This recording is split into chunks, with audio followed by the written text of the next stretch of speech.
We confuse happiness with status, and we confuse ourselves as living organisms which are one with this whole universe with something we call our personality. Now, what is our personality? Our personality is what we call our image of ourselves, and also our thought about ourselves, our idea of ourselves. This is the person. In other words, what people meet and understand, and what I understand as Alan Watts, is a big act which is not really me. Because in the image of Alan Watts, there are not all my unconscious processes, both psychological and physical. The construction of my brain is not contained in the concept Alan Watts, and the concept Alan Watts does not contain the inseparable relationships which I have with all the rest of the universe. And therefore that concept is a fraud. And when it's mistaken for the real me, there's a confusion. Because if somebody says to me, Alan Watts, do something about it, the concept Alan Watts can't do anything. In other words, because it's only a concept, you can't make it lift a weight, just as 3 is a concept, 3 the number. You can't make just plain 3 do anything. So also you can't wrap up parcels with the equator. It's a useful imaginary line, but it can't do anything. But we all feel that this concept of ourselves, which we call our personality or our ego, can do something, because we think it really exists. And I'll tell you why we think it exists.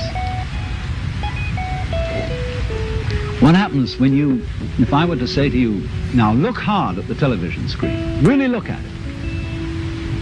What do you do as distinct from just watching it in the ordinary way when you say, now I really got to see that? What do you do?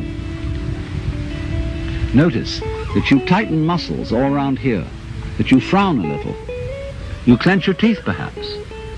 Now what has that got to do with seeing anything clearly? It has absolutely nothing to do with it. Same thing when you listen carefully. Now listen, catch everything that's said, or you start tightening up around your ears. That has nothing to do with hearing clearly. Now, from the moment we were little children, when teachers in class screamed at us, pay attention, we go tight in various ways. Either to see or hear more clearly, to concentrate, or to will something which is supposed to be difficult to do. And that constitutes a habitual tension over the whole body that's there almost all the time.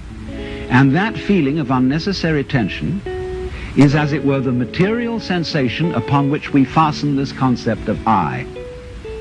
We hang it on to that feeling. The concept is not us.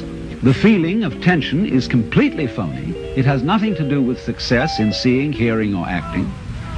And so we get the marriage of an illusion with a falsehood, and that we call ourselves. And no wonder we feel cut off from everything, alienated, frightened of life and death. So what has to happen is we have to come back to a sane view of our own life, which is the way we really are, an organism functioning in terms of the whole environment, with the whole environment, instead of this funny little separate personality. But how are we going to do that? People say, oh, you can't change human nature overnight. You're asking us to give up the ego. And that's the most difficult of all things to do. Actually, it isn't. Because the ego doesn't exist. But of course, if you try to give up your ego with your ego, then it'll take you to the end of time. Because this is the point. You can't transform yourself. You can't make yourself sane. You can't make yourself loving. You can't make yourself unselfish. And yet it's absolutely necessary that we be that way. It's absolutely necessary. If we are going to hand over the direction of nature to nature, which is what it comes to, it's absolutely necessary that we let go of ourselves, and it can't be done. Not by anything that we call doing it, acting, willing, or even just accepting things. You can't do it. Why? because you don't really exist as that kind of a separate ego or personality. It's just an idea based on a phony feeling.